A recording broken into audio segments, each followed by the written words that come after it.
जय हिंद एवरीवन। तो आज हमारी क्लास नंबर होने वाली है 22। जैसा कि हम कर रहे हैं पुलिस कांस्टेबल के प्रीवियस ईयर के क्वेश्चन जो कि आने वाले एग्जामों के लिए इंपॉर्टेंट होने वाले हैं। तो चलिए शुरू करते हैं। ह्यूमस मृदा में किस घटक का किस प्रकार का एक घटक है? तो इसका आंसर आएगा सड़े हुए मृत पदार्थ। मिट्टी की सबसे ऊपरी परत में पौधों और जंतुओं के अवशेषों के सड़ने गलने से जो गाढ़ा काले या भूरे रंग का कार्बनिक पदार्थ बनता है उसे ह्यूमस कहते हैं। यह मिट्टी की उपजाऊ क्षमता को अत्यधिक बढ़ाता है। तो ये चीज आपको ध्यान में रखना है। क्वेश्चन नंबर दूसरा आता है, निम्नलिखित में से कौन सा भक्ति संत नहीं है? तो चैतन्य महाप्रभु हैं, ज्ञानेश्वर जी हैं और कबीर जी हैं। बाबा फरीद जो है भक्ति संत नहीं है। चैतन्य महाप्रभु प्रभु संत, ज्ञानेश्वर, कबीर दास मध्यकालीन भारत के प्रसिद्ध हिंदू भक्ति आंदोलन के संत थे, जबकि बाबा फरीद जो है एक प्रसिद्ध सूफी संत चिश्ती संप्रदाय थे। तो ये चीज आपको ध्यान में रखना है। क्वेश्चन नंबर 3, संगम युग के बारे में कौन सा कथन सही नहीं है? संगम युग के दौरान 3 राज्य मौजूद होते हैं। कृषि मुख्य व्यवसाय था, सही है। विदेशों के साथ व्यापार व्यापक व्यापार था, सही है। महिलाओं की स्थिति पुरुषों के बराबर थी, ये गलत आंसर हो जाएगा। प्राचीन दक्षिण भारत के इतिहास में चोल, चेर और पांडव इन 3 राज्यों के काल को संगम युग कहा जाता है। सामाजिक दृष्टिकोण से इस काल की महिलाओं को सम्मान प्राप्त था, लेकिन समाज पूरी तरह से पितृसत्तात्मक था और सती प्रथा का प्रचलन भी मिलता है, जिससे उनकी स्थिति पुरुषों के पूर्णतः समान नहीं मानी जाती। तो ये चीज आपको ध्यान में रखना है। क्वेश्चन नंबर 4 आता है, गुलबदन बेगम के बारे में कौन सा कथन गलत है? उसने हुमायूं नामा पुस्तक लिखी, सही है। यह बाबर की बेटी थी, सही है। यह हुमायूं की बहन थी, सही है। तो अपना आंसर आ जाएगा यह ईमान ख्वाजा सुल्तान की पत्नी थी, ये गलत हो जाएगा ना। गुलबदन बेगम मुगल बादशाह बाबर की पुत्री और हुमायूं की सगी बहन थी, जिसने प्रसिद्ध ऐतिहासिक ग्रंथ हुमायूं नामा की रचना की। तो ये आपको ध्यान में रखना है, हुमायूं नामा किसने लिखा। उनका विवाह चगताई वंश के ख्वाजा खान के साथ हुआ था, ना कि ईमान खान सुल्तान के साथ। तो ये भी चीज ध्यान में रखना है। गंधारी गाजा किस राज्य का लोक नृत्य है? तो ये है महाराष्ट्र का। गंधारी गाजा मुख्य रूप से महाराष्ट्र के सोलापुर जिले के चरवाहों द्वारा किया जाने वाला एक प्रसिद्ध पारंपरिक लोक नृत्य है। यह नृत्य वे अपने आराध्य देव बिरूबा की पूजा के समय ढोल की थाप पर करते हैं। तो ये चीजें ध्यान में रखना है आपको। श्रीमंत शंकर देव किसके संस्थापक हैं? तो ये क्षत्रिय नृत्य के संस्थापक हैं, जो कि बहुत इंपॉर्टेंट क्वेश्चन होने वाला है। 15वीं शताब्दी के महान संत, कवि और समाज सुधारक श्रीमंत शंकर देव ने असम में असम में जो है क्षत्रिय नृत्य की शुरुआत की थी। वह भारत के 8वें शास्त्रीय नेताओं में से एक है। क्वेश्चन नंबर 7 आता है, भारत ने किस राष्ट्रमंडल खेल में भाग नहीं लिया था? तो भारत ने जो है 1962 में पर्थ ऑस्ट्रेलिया में आयोजित राष्ट्रीय मंडल में भाग नहीं लिया था। इसका मुख्य कारण उस समय जो है भारत और चीन के भीषण युद्ध था। तब जो है 1962 में भारत ने राष्ट्रमंडल खेलों में भाग नहीं लिया था। ये भी इंपॉर्टेंट क्वेश्चन होने वाला है। 8वां, आईपीएल का पहला संस्करण किस वर्ष खेला गया था? तो इसका जो है पहला संस्करण जो है 2008 में सबसे पहले, जो कि राजस्थान जीती थी इसमें। बीसीसीआई द्वारा स्थापित टी20 क्रिकेट लीग आईपीएल का पहला संस्करण 2008 में खेला गया था। इस पहले टूर्नामेंट में फाइनल मैच में राजस्थान रॉयल्स ने जो है चेन्नई सुपर किंग को हरा पहला खिताब जीती थी। तब से जो है राजस्थान रॉयल अभी तक नहीं जीती, पहली बार ही जीती थी। क्वेश्चन नंबर आता है 20, 2020 में, ये तो 2020 का क्वेश्चन, इसको रहने देते हैं। क्वेश्चन नंबर आता है 10, थॉमस कप के बारे में निम्नलिखित में से कौन सा कथन सही है? तो थॉमस कप अंतर्राष्ट्रीय स्तर पर पुरुषों की राष्ट्रीय बैडमिंटन टीमों के बीच खेली जाने वाली एक शीर्ष प्रतियोगिता है, जिसे विश्व पुरुष टीम बैडमिंटन चैंपियन कहा जाता है। महिलाओं की बैडमिंटन टीम जो है प्रतियोगिता को उबेर कप कहा जाता है। महिलाओं वाली उबेर कप कहा कहते हैं और पुरुष वाली थॉमस कप है। तो यह विश्व पुरुष टीम बैडमिंटन चैंपियन है। तो ये चीज आपको ध्यान में रखना है। क्वेश्चन नंबर आता है 11, बैंकिंग में किसे गैर निष्पात परिसंपत्ति माना जाता है? वह संपत्ति जिस पर लगभग मूलधन 90 दिनों तक बकाया हो, उसे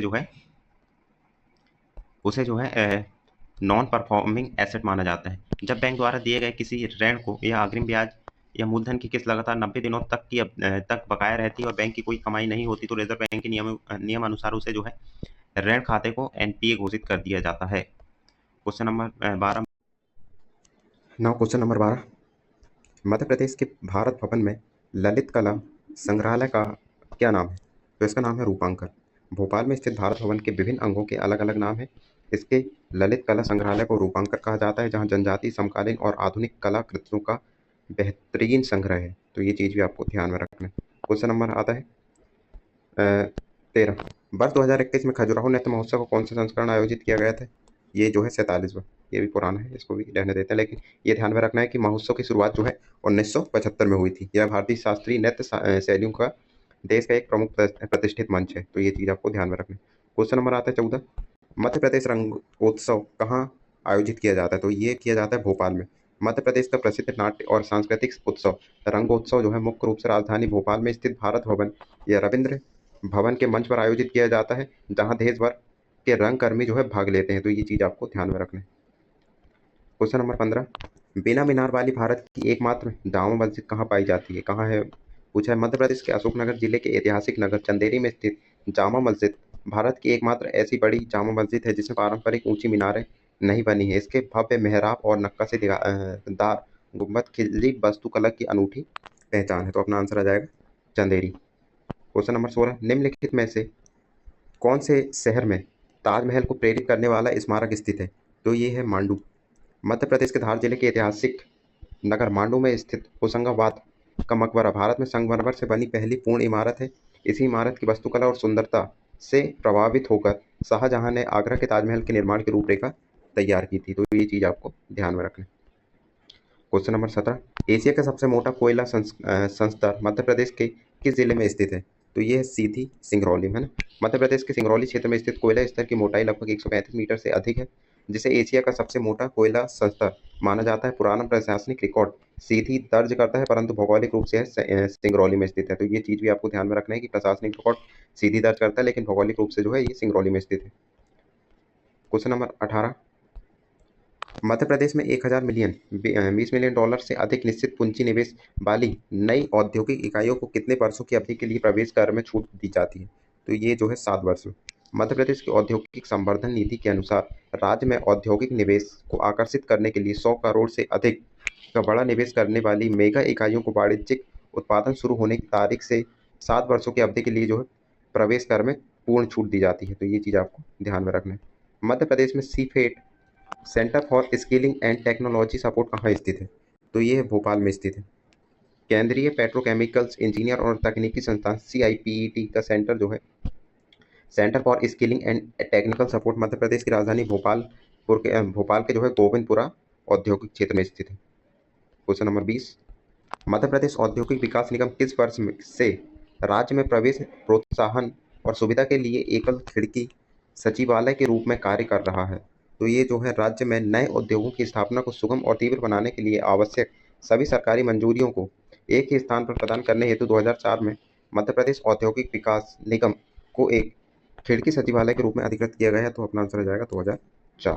क्वेश्चन नंबर आता है 21, अनुपचारित सीवेज अनट्रीटेड सीवेज जो पीने के लिए अनुपयुक्त है किस गंभीर बीमारी के कारण बनता है? तो ये जो है टाइफाइड हो सकता है, इसके कारण अनुपचारित जो सीवेज है उसके कारण जो है टाइफाइड होने की संभावना होती है। तो सीवेज के प्रदूषित मलमूत्र युक्त जल में साल्मोनेला टाइफी नामक जीवाणु प्रचुर मात्रा में विकसित हो जाते हैं। जब वह पानी अनजाने में पीने के माध्यम से शरीर में प्रवेश करता है तो यह टाइफाइड, मियादी बुखार जैसे गंभीर जल जनित बीमारी का कारण बनता है। तो ये चीज़ आपको ध्यान में रखना है। निम्नलिखित में से कौन सा सूक्ष्म जीव एक जीवाणु है और खुले घावों के माध्यम से शरीर में प्रवेश करता है जिससे गंभीर रोग होता है? तो इसका नाम है क्लोस्ट्रीडियम बोटुलिनम। क्लोस्ट्रीडियम बोटुलिनम एक अवयवी जीवाणु बनाने वाला जीवाणु है। यह मिट्टी या दूषित पानी में पाया जाता है और जब यह किसी व्यक्ति के शरीर में गहरे खुले भावों के माध्यम से प्रवेश करता है तो अत्यंत खतरनाक टॉक्सिन बनता है जो तंत्रिका तंत्र को प्रभावित करता है। अब क्वेश्चन नंबर आता है 23, जल प्रदूषण से बचने का सबसे कारगर और वैज्ञानिक उपाय क्या है? तो जल प्रदूषण से बचने के लिए जो है सभी उद्योगों को अपने रासायनिक कचरे को नदियों में छोड़ने से पहले उनका अनिवार्य जो है उपचार करना चाहिए ताकि सीधे नदियों में न जाए और प्रदूषण कम हो। जल प्रदूषण को रोकने के लिए सबसे प्रभावी तरीका औद्योगिक अपशिष्ट और सीवेज के पानी को सीधे नदियों तालाबों में न बहाएं बल्कि ETP एफ्लुएंट ट्रीटमेंट प्लांट के माध्यम से पहले उसका रासायनिक उपचार करके विषैले तत्वों को पूरी तरह उदासीन किया जाए, तो जिससे जो है जल प्रदूषण नहीं होगा। मानव शरीर में किसकी कमी से आंतरिक रक्तस्राव इंटरनल हार्मोन हेज हो सकता है? तो ये जो है प्लेटलेट्स जो होते हैं अपने प्लेटलेट्स काउंट उनकी कमी से। रक्त में उपस्थित प्लेटलेट्स का मुख्य कारण रक्त का थक्का जमाना होता है। जब शरीर में प्लेटलेट्स की संख्या अधिक कम हो जाती है तो डेंगू बुखार में जो है रक्त वाहिकाएं स्वतः रिसने लगती हैं और शरीर के भीतर अतिरिक्त रक्तस्राव का गंभीर खतरा उत्पन्न होता है। तो ये चीज़ आपको ध्यान में रखना है। 25, टाइफाइड बुखार किस विशिष्ट रोगाणु से होता है? तो टाइफाइड बुखार अभी ऊपर पढ़े अपन ने साल्मोनेला जो है टाइफी से होता है। टाइफाइड बुखार एक जीवाणु जनित संक्रमण है जो मुख्य रूप से साल्मोनेला टाइफी नामक बैक्टीरिया के जल के कारण दूषित भोजन और पानी के सेवन से मनुष्यों की आंतों को प्रभावित करता है। क्वेश्चन नंबर 26, दुनिया भर में स्वाइन फ्लू का पहला मामला कहाँ दर्ज किया गया था? तो ये किया गया था स्वाइन फ्लू का मैक्सिको में। वर्ष 2009 में फैले swine flu H1N1 influenza virus महामारी का पहला पुष्ट मामला जो है आधिकारिक तौर पर मैक्सिको में दर्ज किया गया था। यहाँ से यह तेजी से फैलते हुए एक वैश्विक महामारी बन गई थी, है ना। तो ये चीज़ आपको ध्यान में रखना है। और ये क्वेश्चन जो है हर शिफ्ट में पूछा गया है भाई साहब, बहुत इंपॉर्टेंट होने वाला है। खरीफ की फसलें मुख्य रूप से कब उगाई जाती हैं? तो ये जो है बरसात मानसून काल में। खरीफ की फसलें मुख्य रूप से बरसात के मौसम यानी दक्षिण पश्चिम मानसून के आगमन के समय जून जुलाई में बोई जाती हैं, जो कि अभी चल रहा है। और सर्दियों की शुरुआत अक्टूबर नवंबर में काटी जाती है, जैसे धान, चावल, मक्का, बाजरा, सोयाबीन। क्वेश्चन नंबर आता है 28, पोषण के तरीके के संबंध में कवक वर्ग के जीव मुख्य रूप से क्या होते हैं? तो ये होते हैं परजीवी, मृतोपजीवी। कवक में क्लोरोफिल नहीं पाया जाता, जिसके कारण ये अपना भोजन खुद नहीं बना सकते। ये अपने पोषण के लिए जो है जीवित जीवों पर मिश्रित आश्रित रहकर परजीवी के रूप में मृत कार्बनिक पदार्थों को भोजन लेकर मृतोपजीवी के रूप में जीवन यापन करते हैं। तो ये चीज़ है ध्यान में रखना। क्वेश्चन नंबर 29, जीव विज्ञान का जनक किसे माना जाता है? बायोलॉजी का जनक जो है अरस्तु को माना जाता है। यूनानी दार्शनिक अरस्तु को जीव विज्ञान का जनक और जंतु विज्ञान का जनक माना जाता है, क्योंकि उन्होंने सबसे पहले पौधे और जंतु के जीवन का व्यवस्थित वैज्ञानिक अध्ययन किया था। तो अपना आंसर आ जाएगा अरस्तु। टैक्सोनॉमी वर्गीकरण जिसको बोलते हैं अपन, टैक्सोनॉमी हायरार्की के पदानुक्रम को आरोही समानता के अनुसार सही क्रम में व्यवस्थित करें। तो सबसे पहले आ जाता है प्रजाति, फिर जीनस, फिर परिवार, फिर आदेश, फिर वर्ग और फिर फाइलम। जीवों के वैज्ञानिक वर्गीकरण में जब हम नीचे जाति से ऊपर जगत किंगडम की ओर बढ़ते हैं तो जीवों के आपसी गुणों में समानता घटने लगती है। अतः सर्वाधिक समानता प्रजाति स्पीसीज में होती है, फिर जीनस, फैमिली, ऑर्डर, क्लास और अंत में फाइलम संघ में सबसे कम होती है। तो ये चीज़ आपको ध्यान में रखना। क्वेश्चन नंबर 31, अपशिष्ट जल से दूषित नदी के पानी को पीने के कारण निम्नलिखित में से कौन सा रोग हो सकता है? तो ये होता है अपशिष्ट जल से जो है दूषित पानी को पीने के कारण ये पैचिस। सीवेज और अपशिष्ट जल से दूषित पानी को एंट अमीबा हिस्टोलिटिका परजीवी या सिगेला बैक्टीरिया पाए जाते हैं। ऐसा पानी पीने से इंसानों को आंतों में गंभीर संक्रमण हो सकता है, जिससे खूनी दस्त और पैचिस की बीमारी भी हो सकती है। तो ये चीज़ भी आपको ध्यान में रखना है। क्वेश्चन नंबर 32, पानी के माध्यम से रोगों के प्रसार को रोकने के लिए निम्नलिखित में से कौन सी सावधानी नहीं बरतनी चाहिए? नहीं पूछा है।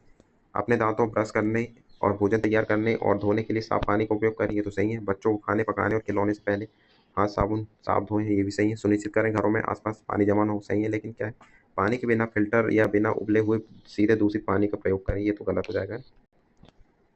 तो अपना आंसर हो जाएगा डी। फिर उसके बाद आता है क्वेश्चन नंबर 33, उद्योग का हानिकारक और जहरीला कचरा नदी में छोड़ा जाएगा, निम्न में से कौन इस जहरीले कचरे का प्रभाव नहीं है? तो इसमें जो है संचारी छुआछूत वाले रोग भी होते हैं, ये गलत हो जाएगा। तो फैक्ट्रियों का जहरीला जो है रासायनिक कचरा जल प्रदूषण फैलाता है, पानी को पीने योग्य बनाता है और मछलियों को मार देता है, लेकिन इसका यह स्पर्श फैलाने वाले संचारी रोग से कोई संबंध नहीं है। तो ये चीज़ भी आपको ध्यान में रखना है। क्वेश्चन नंबर 34, आमतौर पर ब्रेड और अन्य बेकरी उत्पाद बनाने में किसका उपयोग किया जाता है? तो ये जो खमीर का यूज़ किया जाता है ना, देखोगे आपके घरों में। बेकरी और ब्रेड उद्योगों में खमीर या ईस्ट नामक एक कोशिकीय कवक को व्यापक उपयोग किया जाता है। यह आटे में उपस्थित शर्करा का किण्वन करके कार्बन डाइऑक्साइड गैस छोड़ता है, जिससे ब्रेड स्पंजी और नरम हो जाती है। तो अपना आंसर हो जाएगा सी, खमीर। आज का लास्ट क्वेश्चन, जब प्राकृतिक गैस को उच्च दाब पर संपीड़ित किया जाता है तो उसे क्या कहते हैं? तो उसको कहते हैं कंप्रेस्ड नेचुरल गैस, CNG। जब प्राकृतिक गैस जिसमें मुख्य रूप से मीथेन गैस होती है को उच्च दाब दबाकर संपीड़ित करके सिलेंडरों में भरा जाता है तो उसे CNG कंप्रेस्ड नेचुरल गैस, जो कि CNG का फुल फॉर्म है, यह एक स्वच्छ पर्यावरण अनुकूल ईंधन है। तो ये होती है आज की क्लास खत्म। बाकी आपको कैसी लगी क्लास कमेंट करके जरूर बताएं और लाइक और सब्सक्राइब जरूर करो और शेयर भी किया। Thank you.